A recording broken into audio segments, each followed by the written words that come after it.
is Mark Wrzyszczynski, who is an engineer with Shell. Give you a presentation on energy.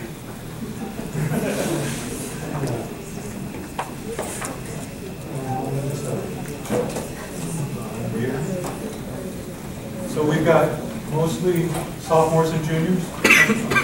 Most just sophomores. Where are our juniors?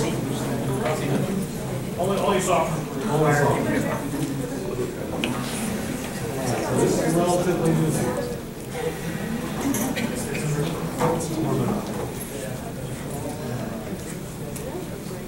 Well, so you're kind of new to IMSA, huh? Yeah, well, I'd like to thank Eric, I'm sorry, I forgot your last name. Walker. Mr. Walker for introducing me, and Dr. Marshall for having me here today. It's really a great opportunity for me to come back and talk to you all about what I do and a little bit about why I think what I do is important. You might be thinking to yourself, you know, why should I worry about this? Why should I be here other than it's required? You might be wondering about how you fit in. You're relatively new in the IMSA family. And it really is just that, it's a family. Are you concerned about who you're going to take to the dance in a couple of weeks? Dance. Maybe whether or not you want to play basketball again. Anybody play basketball again? No? Worried about whether you're going to make the basketball team?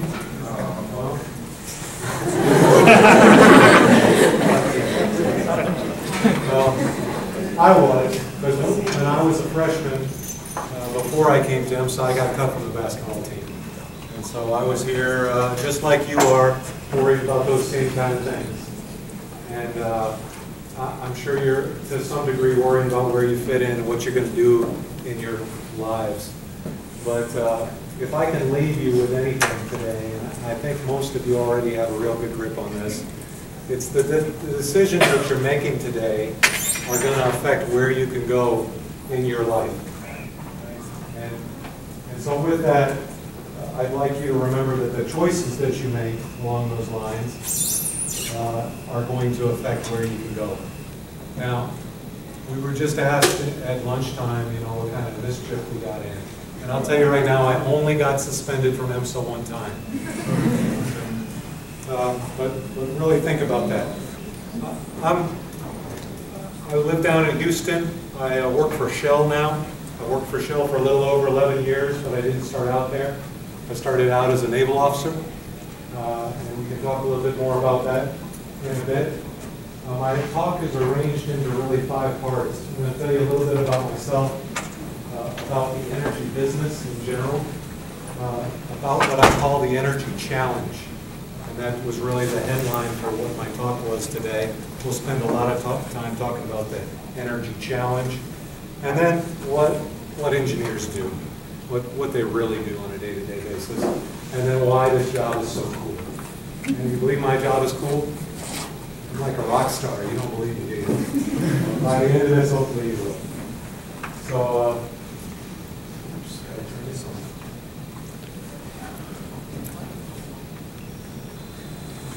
Before we get too far, I gotta put this disclaimer up here. None of you are going to go buy Shell stock after you hear me talk, right?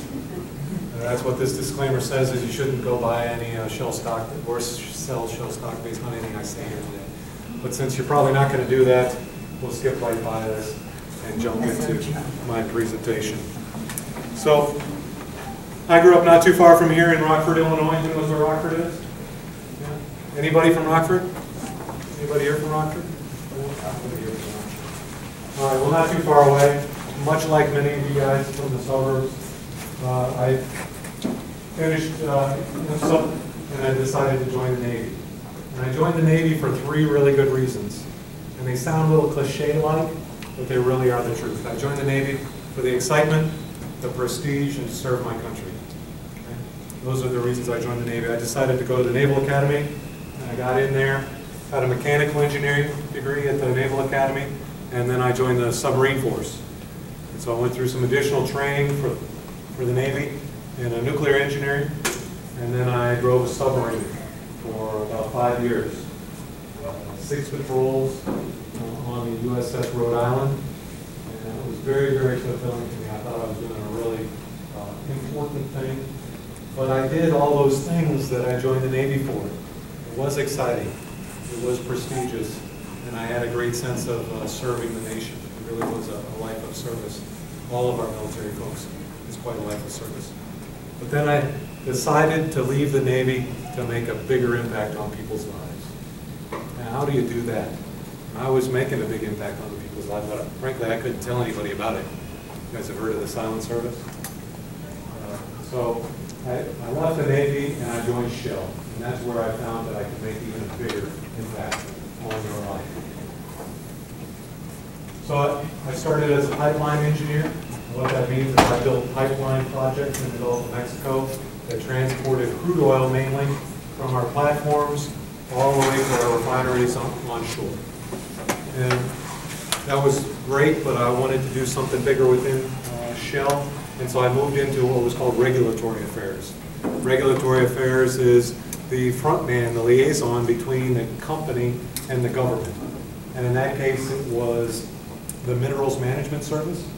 I was the part of the government within the Department of the Interior that regulates all the oil and gas production on our continental shelf. So I did that for a couple of years. I went back to school, got an MBA from Tulane, and had an opportunity to go and support one of our vice presidents in doing business analysis. So I did that for a couple of years. I did a good job in that, and then I moved into the job I'm in now, which is a project manager for subsea projects in the Gulf of Mexico and in Brazil. And I build the hardware that connects the wellheads on our seafloor to our platforms. Got a bit of a poster here on the left. We can talk in a little more detail later on if you have questions. Hopefully I can use that poster to answer some questions.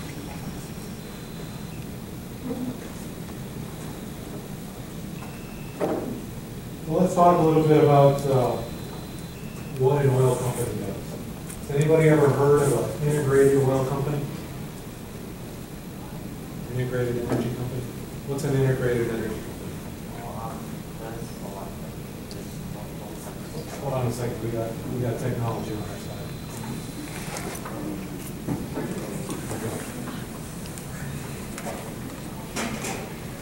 By the way, can everybody hear me all right? Do I need to use the microphone?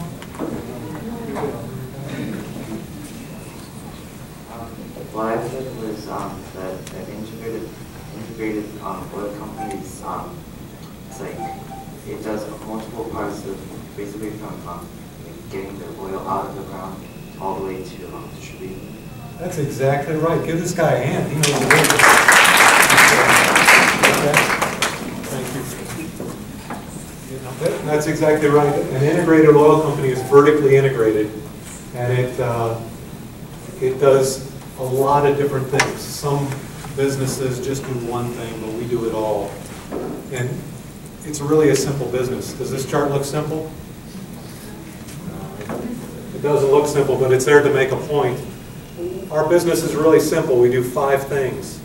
We find it, we produce it out of the ground, we transport it, then we cook it. We make it into something that's useful to us. And then we market it and sell it. And it's just those 5 things. It's very simple business. But we do it in a lot of different ways.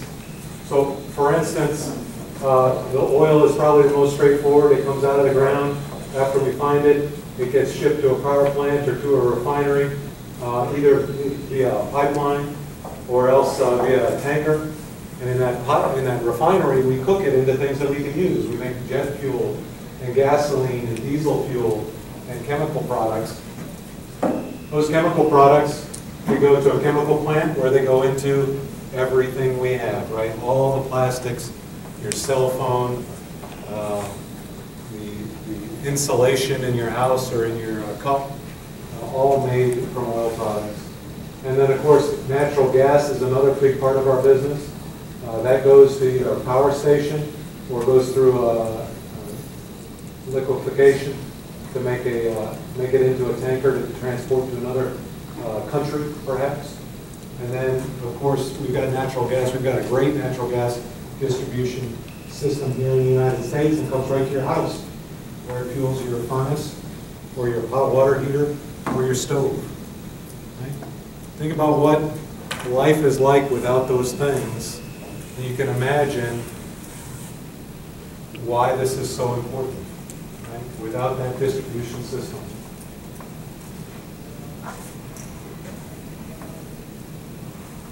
So this is the heart of my discussion here today. World demand is growing at an incredible rate. This chart is from the International Energy Agency. This is not a Shell chart. And it shows that energy demand is essentially going to double in the next 50 years. What does that mean to us? Why is that happening, first of all? Take a look at these wedges. You look here. Red is the oil. Green is the natural gas. Black is coal. And then you got this little wedge here of brown, that's nuclear. And then you got this green wedge here. Green wedge doesn't change much. That's biomass. Who knows what biomass is?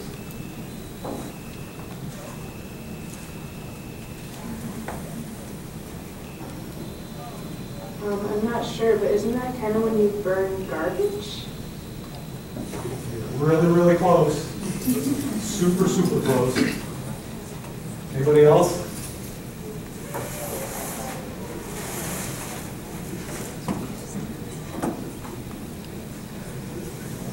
Any more guesses? Here we go, right over here.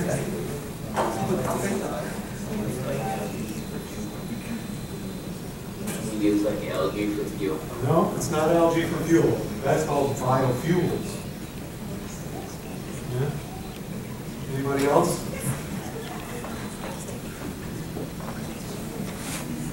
What you got?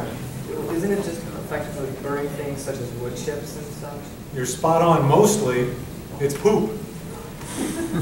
All right? You remember reading about the pioneers coming across the prairies, picking up buffalo chips? A huge portion of the still burns buffalo chips. What would you like, Daniel? You go. Oh, no.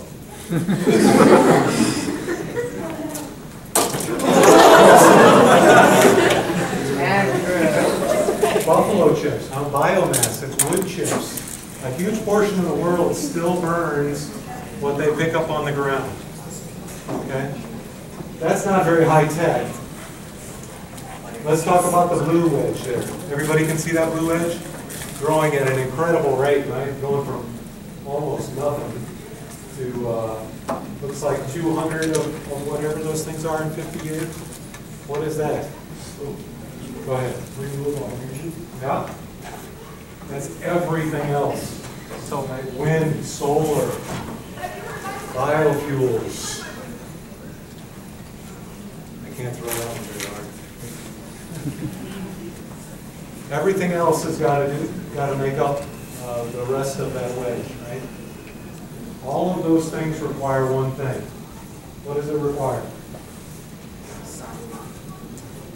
What does it require? It doesn't require energy, but what makes that energy?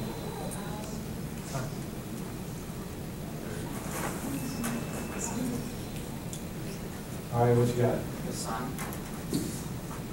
That's not what I'm getting at. I think it probably does require the sun. What else?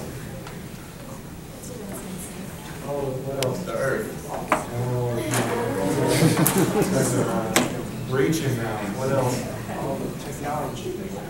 Now we're on to something here. What is gas and oil and coal and nuclear and all the other renewables, wind, solar, biofuels, algae? What's it require? Oh, no, I got it. Ding, ding, ding, ding, ding, ding. You get your choice. You want a backpack, a bilio, a mark highlighter, or a pen? Say it out loud first. Tell everybody what you said. I said engineer. That's right. It requires you. It requires you. You're the reason I'm here today, is to get you to join me in solving this problem.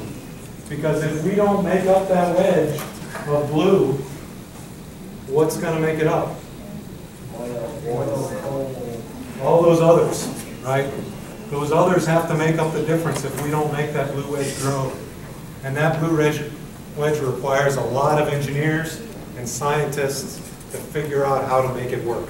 Because right now we don't know how to make it work. Okay? So, why is the energy growing at such a rapid rate? That's a huge part of it. You're exactly right. You're exactly right. You are. Population is part of it. What else?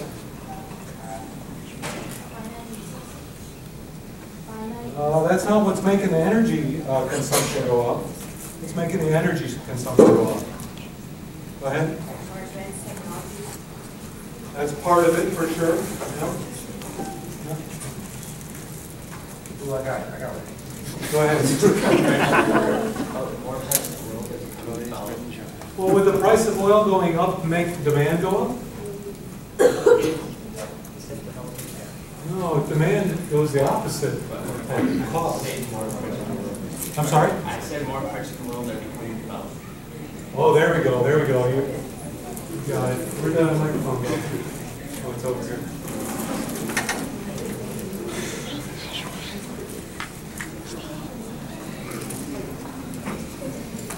Here you go. Tell everybody. More parts of the world are becoming developed. What comes with development? What comes with development? Money. Oh, now we're on to something.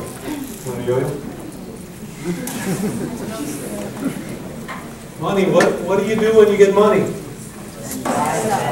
You want to spend it, right? What do you think India and China want to spend their money on?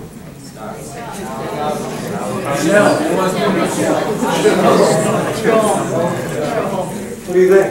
Getting more money from the back. Okay, I'm sure that people are highly motivated by money, but if you lived in India right now and you had a dirt floor and no air conditioning, but you got a job with Motorola down the street and you're suddenly making $15,000 a year, what are you going to buy? A house? What's going to go with the house? What did I hear over here? Air conditioning? You think you like air conditioning? It's 115 degrees outside. So you think maybe a refrigerator? You don't want to have to go to the store every single day to buy your food? What do those things take? That's right. So it's not just population growth. It's not just population growth. It's also very depressed areas of the world with huge populations. Their economies are developing and they're getting rich. Maybe rich is the wrong word. They're becoming wealthy and they've got money to spend. And so they want all the same things that you want. And all those same things that you want take energy. And so that economic improvement in those countries has everything to do with this. And it's a wave that we're not going to stop.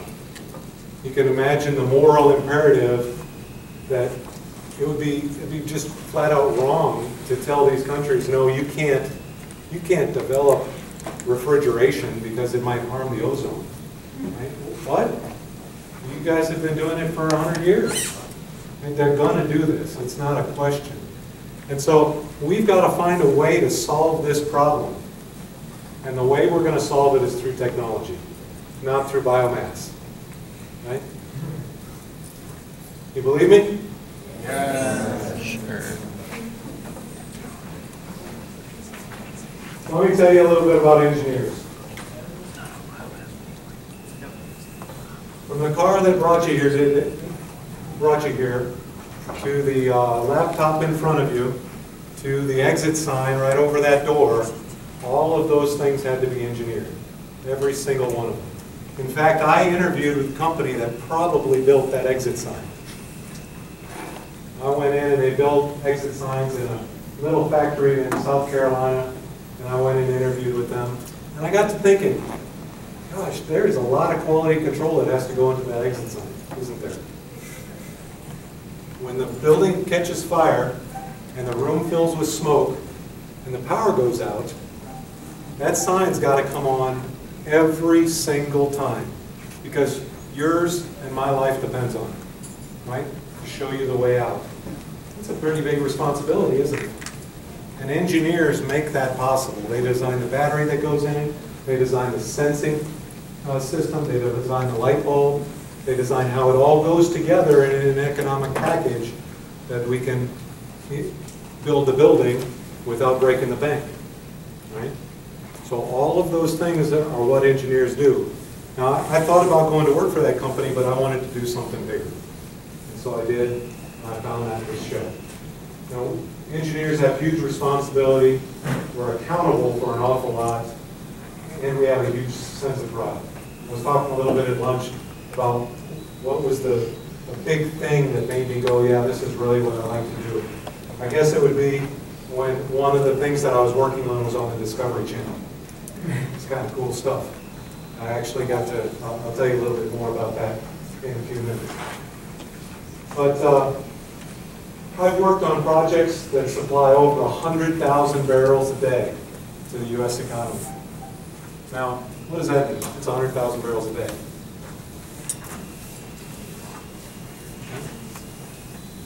Any idea? Go ahead. It's like $10 million worth of oil. Yeah, that's exactly right. Yeah. How about that?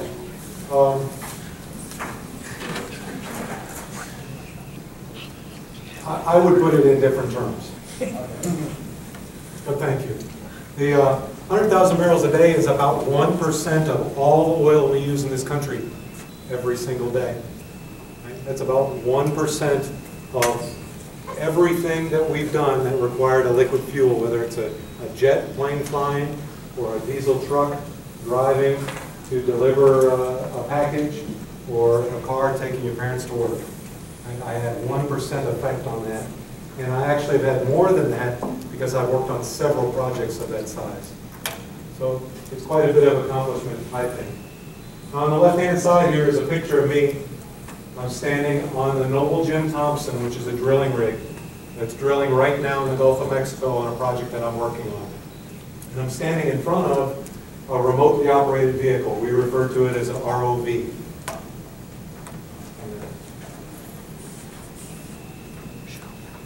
So where I'm standing is actually a trapdoor. It actually slides back, and this whole cage gets lowered down into the water to the depth that we want to operate that ROV at. And then this yellow structure vehicle swims out of that cage and goes and does its work. On the side of it, if you look really closely, you can barely read that. It says oceaneering. Anybody ever heard of oceaneering? It's a pretty large company that does business for the oil and gas business, but they also do other things. They're the only company that I know that has their bumper sticker on the space shuttle. You know the arm in the space shuttle? It picks up satellites and puts them into orbit, grabs them. On one of the space shuttles, I think it's the Discovery, they have oceaneering right there on the wrist. So every time you see an IMAX film, keep an eye out for it. You'll see oceaneering. Not very many companies have their bumper sticker on the space shuttle. Anyway, this is a very high-tech company. And you can imagine right here is one of the manipulators. Where's Ethan? Is Ethan here? Ethan was showing me his robotic arm that he had built as one of his projects earlier today.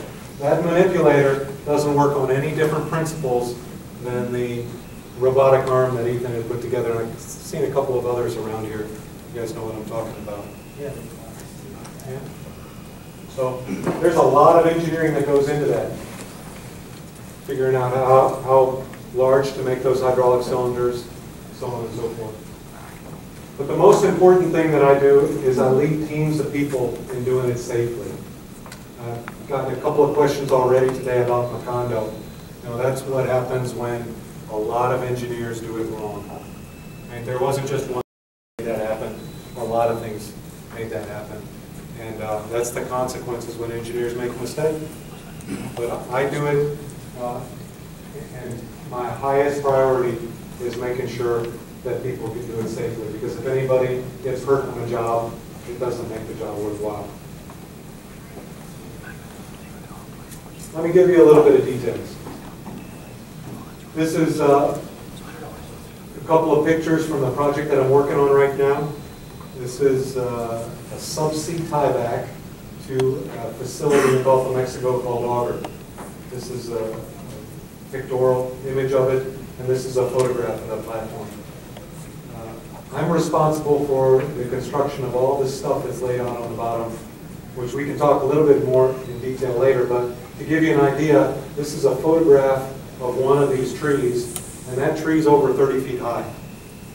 And on that tree is a computer that allows the operators on the platform to communicate with it to control the flow of oil in and out of the well and to inject chemicals into the well. And those chemicals are carried there by a big extension cord called an umbilical right there. It's got a bunch of tubes and wires in it, and it sends hydraulic fluid and chemicals to the wellhead so that we can control the well. And all of this together flows back to this platform where we've got process equipment that separates the oil from the water from the natural gas. And I supervise a team of engineers that designs every single one of these components. So that's what I do on a day-to-day basis. Finally, I told you this job is like being a rock star.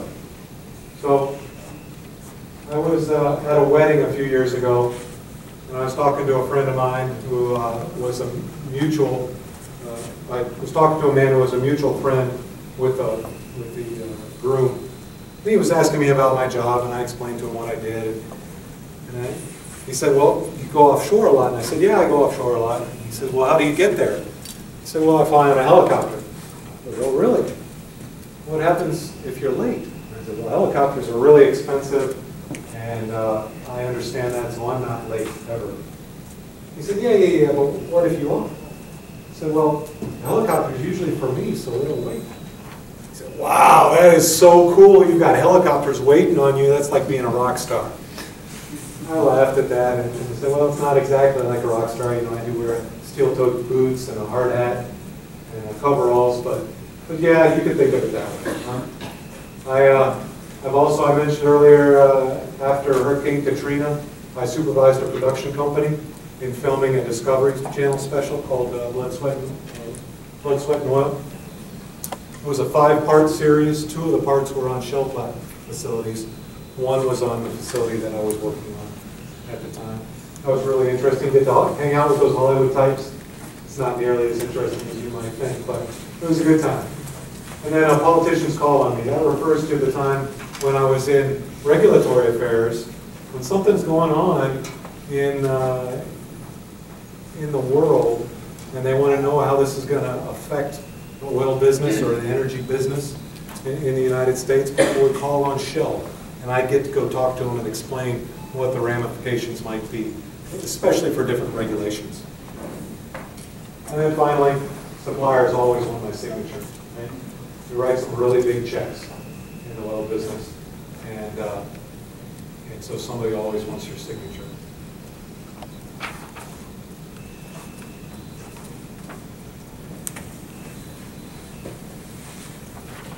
So the last thing I want to leave you with is something you've all seen here today. Right? You've seen this quote quite a bit. Do something important with your lives that helps advance the human condition. I think the most important thing that you could do is help us solve this energy challenge. It's going to be with us for a long time. It's not going to go away. So it doesn't matter if it's solar, wind, biofuels, batteries, figuring out how to make electric vehicles work, oil and gas, coal. It's all going to be needed, and all of those things require engineers and scientists. Now, you all have already taken the first step towards doing those type of jobs, and I'd really encourage you to keep it up. All right. So with that, I'll open it up to questions.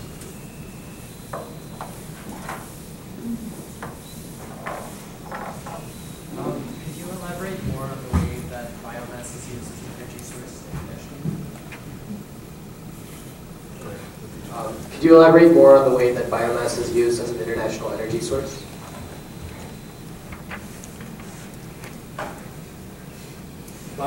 What is biomass again? Things like wood chips or bison chips. Right. So it's actually scooped up off the ground, shoveled into a fire. Literally, millions of people cook that way every day. So,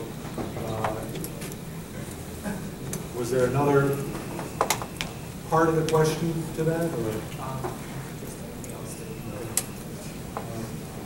No, that's actually a very, very inefficient use of energy. It takes a lot of time to gather, first of all, and it's pretty damaging to the environment.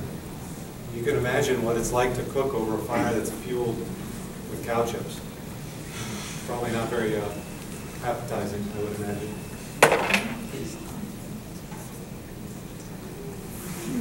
Well, thank you for the question.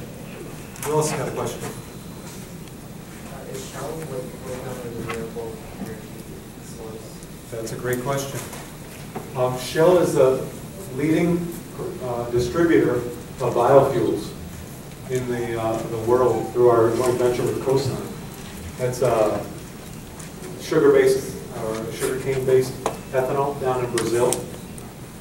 The thing about biofuels, though, Shell is really working hard on what we call second-generation biofuels. Anybody ever heard of that before? So corn and sugarcane are the only two things that we know of right now that can be commercially converted into diesel fuel. And so we're working on something else because, frankly, converting food crops into fuel for our cars borders on unethical. Right? We've got millions of people starving around the world, and we're burning corn in our engines. Okay? That's not a very sustainable way to go. So that's why we're only in the distribution aspect of it, because distribution is a huge part of our business, right? But we're working on the next generation of biofuels. So we're looking hard at algae. It was a sweet deal if you could get to work for Shell in Hawaii, because that's where we grow our algae right now. I can tell you a little bit more about that if you'd like, but let's jump on to another question. So as you mentioned, as Shell continues to work on second generation biofuels, have there been any efforts in reducing the As Shell continues to work on developing second generation biofuels, have there been more efforts in conserving fossil fuels like coal, natural gas, and oil, which we only have a limited supply of? Yeah, that's a great question. I'll go on to just expound a little bit. We're working on it using switchgrass.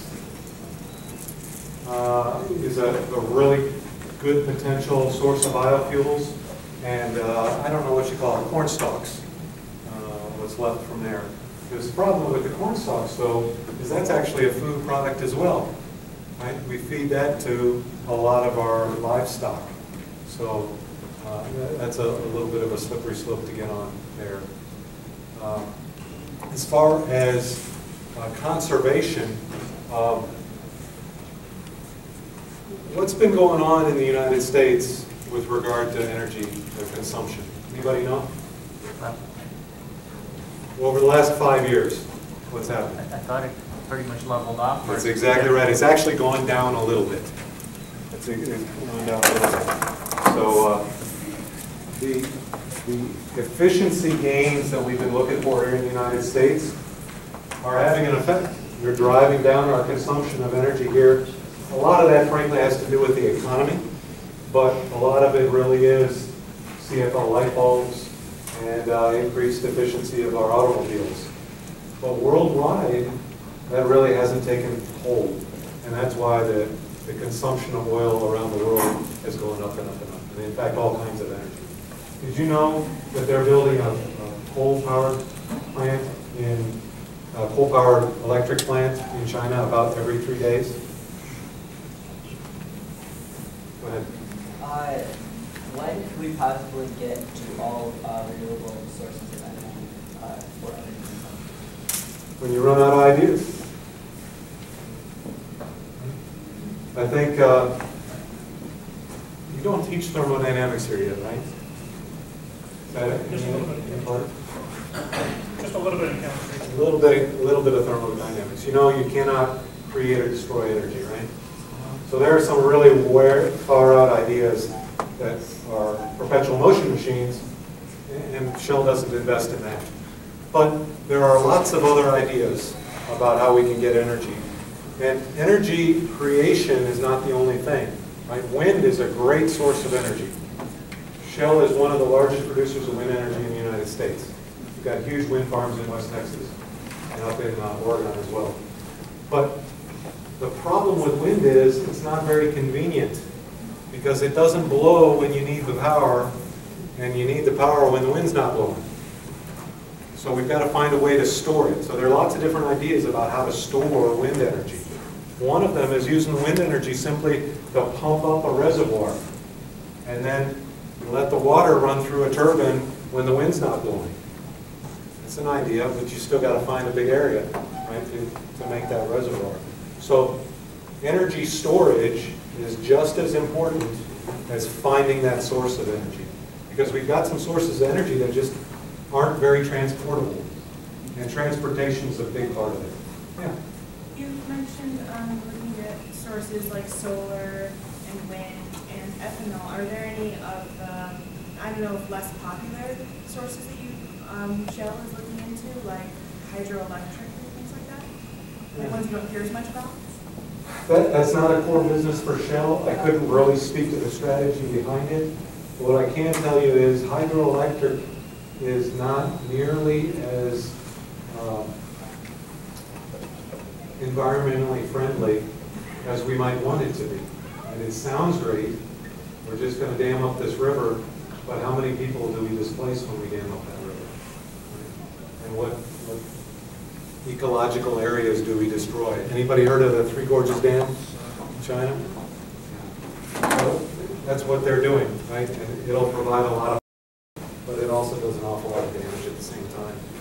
And it's just a trade-off about what's more important to them right now. Yeah.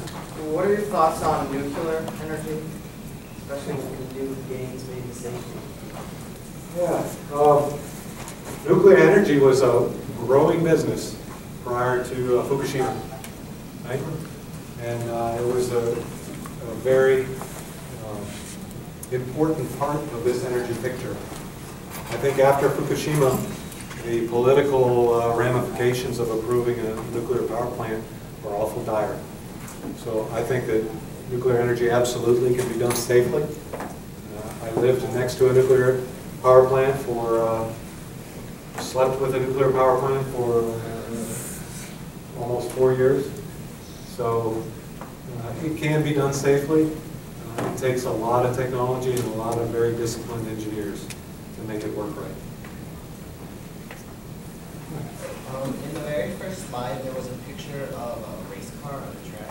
Yeah. What kind of car was that? That car, the question was there was a race car on the first slide. That was part of Shell's Eco Challenge.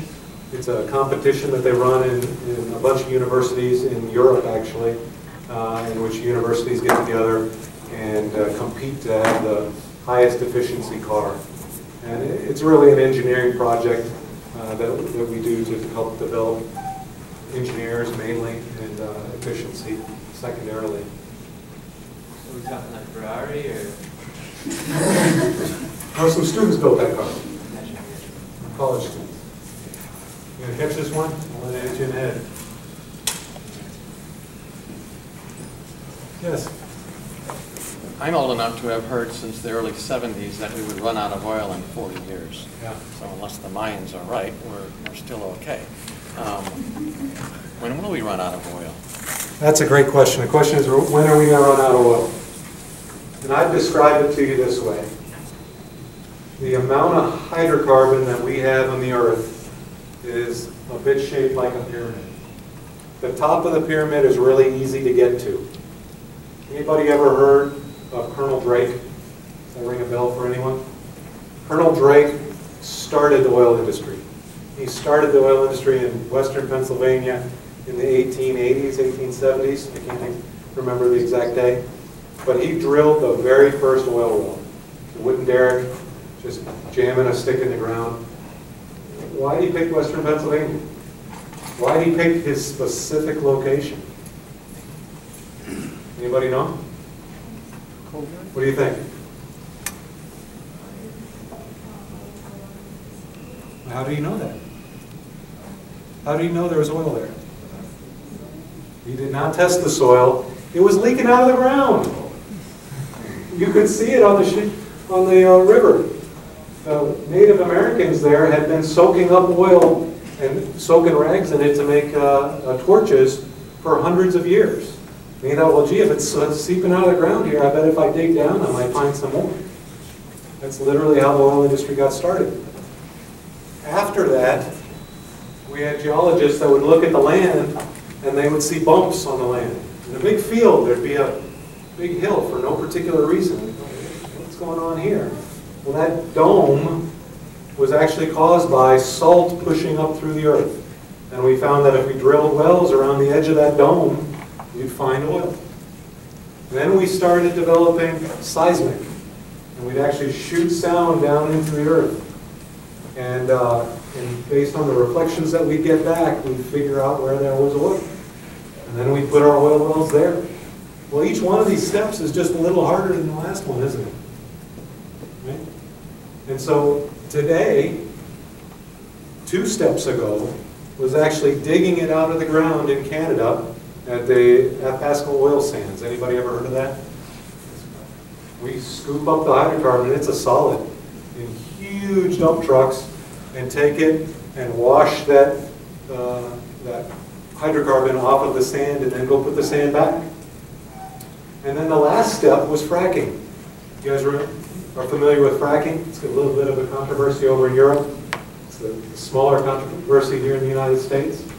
Well, that's the next technological step to producing more and more difficult hydrocarbons. But each time we get a little more sophisticated, we get down on that pyramid a little further. And so the easy oil is gone. The stuff that just seeps out of the ground, we found all that, produced it all. All the stuff that's around domes that you can see with your naked eye, we've produced all that stuff. The hard stuff, the stuff in deep water, the stuff that's in the Arctic, the stuff that you got to scoop out of the ground and wash, there's a lot of that left. And every time we have another technological breakthrough, we get another slice of that pyramid. So, I didn't come up with this, somebody else I was talking to did, but we didn't shift out of the Stone Age because we ran out of stones. We will shift out of the oil age someday when we find something better. But it isn't going to be because we ran out of oil. Anybody know anything about the history of Great Britain? With regard to energy? Go ahead. They mine a lot of coal. A lot of coal. Yeah, their location. They made a shift from coal to oil around about the shift between the 19th and 20th century. And there was a huge gamble for them, and it forced them to become an imperialized nation because they didn't have a lot of oil in Great Britain. They had a lot of coal, and it was a big trouble. But what's nice about oil versus coal? There's not a lot of soot, first of all. You can refine it, and it's really easily transportable. You can put it in a pipeline and send it places. So they made that shift. Our entire economy made a shift from coal to oil at the beginning of the 20th century because it was better than coal. It didn't leave soot everywhere. I could put it in a pipeline and ship it. I could put natural gas in a pipeline and burn it in my my kitchen. Can you imagine what it would be like if you were burning coal in your kitchen? Because people used to do that. That's how they cooked, wood or coal. So we'll move away from oil when we find that blue wedge. And I don't know what that blue wedge is going to be. But I need you to help me find it. Yeah. I noticed in the graph on a few slides earlier that from about 2030, the oil usage is actually decreased and coal was actually increasing. At least it looked like coal actually surpassed oil in usage. So I know you mentioned how there's new coal power factory every a new one every 3 days in China. So I know how you just mentioned how it causes a lot of soot and it's pretty bad. So how exactly is Shell investing in clean coal, and how they plan to compensate for all the new coal factories and clearly all the bad detrimental effects on the ecological landscape that it will have? So this is the graph you're talking about.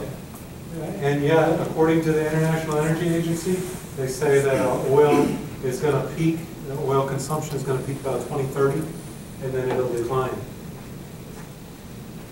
And it might, it very well might. This is still about, I think that is probably 30%, roughly speaking, of the total energy consumption, and then it starts going down. That going down is made up for by that blue wedge. So if we don't find something else, all those other wedges have got to make up the difference. So as for the ecological effects, I think your guess is as good as mine. Really, I don't know. It's going to take the whole world to make a shift out of hydrocarbons. Yeah. So when you find oil in, say, the ocean, is it just like a big oil pond, or is there sand and hydrocarbon minerals mixed in? It's a great question. Have you got a giveaway here yet? You have a black hat? Yeah, I've got some. Oh, all right. The short answer is no. Oil reservoir or gas reservoir is not just a big puddle. It's actually in the rock. You guys know what thirsty stones are? You guys know what thirsty stones are? The coasters that are made out of rock, and they soak up the condensation that's on the outside of your can of Coke. That is fantastic reservoir rock. That is what reservoir rock looks like. It's got a lot of porosity. That means the sand grains that make up the rock have got a lot of space between them. And it has very good permeability, which means the oil or the gas can flow through the rock very easily. Now, the reason why shale is so important is because it has a lot of porosity, but it has very little permeability. And so when we break it apart, it allows the gas to flow. It allows the oil to flow to the wellbore. Because if you find a huge reservoir, which we do frequently, but can't figure out how to get it out, it's not worth anything. It's no better than gold bars on the moon. So would there be gold in that at all? Would there be gold or any other silver, precious metals? Oh, in the rock? Yes. Oh, there could be. There are three things that always come out of an oil or gas well. There's oil, there's gas, and there's water. Those things always come out of an oil and gas well. They come out in different proportions, but they always are there. And then there's other stuff. There can be all kinds of different other stuff. There can be sulfur, we find frequently, and when there's a lot of sulfur, we'll call it a sour well. There can be carbon dioxide, that's called a sweet well. They're all different elements. It's naturally occurring. Right? Crude oil is naturally occurring, and crude oil, by the way, ranges from very, very thick molasses-like stuff all the way to literally you can run some wells in the Mideast right out of the ground and right into a ship to burn in a ship's engine. So that thin and clear. And everything in between. So it's naturally occurring. Yes? You know the pyramid you talked about for finding oil? What would be some next steps that Shell will be looking into? Like the next step? Like after DT? Next step in the pyramid. Well, like I was saying, fracturing is the thing that we're working on right now. Thank you very much for the question. I'm not an explorationist. I build the stuff that gets things that we found to the surface. So I really don't know what the next big thing is going to be. A part of fracking that was so important that we developed is called directional drilling. So earlier on, we would just drill straight down. And then we'd have to well in a vertical manner. But when we started to be able to bend that well to the side and make it go where we wanted it to, and drill horizontally, it opened up a lot of things. Because now, the thickness of the reservoir becomes less important. It's still really important. If you can imagine the amount of oil in place in any reservoir is the thickness times the areal extent times the fraction that it fills. Right? We talked there's sand in there, there's water in there, there's gas in there. So the remaining volume is how big the reservoir is. And if you've got to produce that through a vertical well, you may only have a hole essentially in that reservoir that's 10 or 20 or 50 feet big. But if you can turn that well on its side and drill horizontally, you can now make the hole in the reservoir thousands of feet. Right? And so all that oil can flow in, and the velocity is slower, but because you have a bigger hole, you can get oil out at an economic rate. An economic rate is really important. And just because it's there doesn't mean we can ever get it. Because you've got to pay for what it is that you use to get the oil out of the ground. So rate is really, really important in the oil business. These wells that are on my project, the Cardamom well, they cost about $200 million each. It's just a well. It's just the hole in the ground and the casing and the pipe and the completion that goes down in there. By the way, a well is not just a hole in the ground. It's actually a component that's cemented to the rock with some other valves and things down in the hole that make it work. Does that answer your question? Why don't you just get one more question, I think you have to leave that for the Okay. Who else? Yes? So Shell focuses specifically on oil, and how do you ensure, like, you use your oil that you're treating the environment friendly? Like, while you're producing your oil and you're doing everything for our environment, how do you make sure to make your process as green as possible? That's a great question. We do a lot of work around what the pollution is going to be and what gain we're going to get from that pollution. Because there's nowhere in the world you can go without leaving a footprint. It just can't happen. But for instance, in Alaska, we've installed extra emissions controls on the rigs. And in fact, onshore, we're converting many of our rigs to natural gas. Because natural gas has about 50% of the emissions of coal, right? And substantially less than the high sulfur diesel that would otherwise be used. So we're very conscious of the footprint that we're leaving. We're required to report that footprint to the Department of the Interior, and we're required to stay within EPA limits on that footprint. Does that answer your question? Yeah. Okay.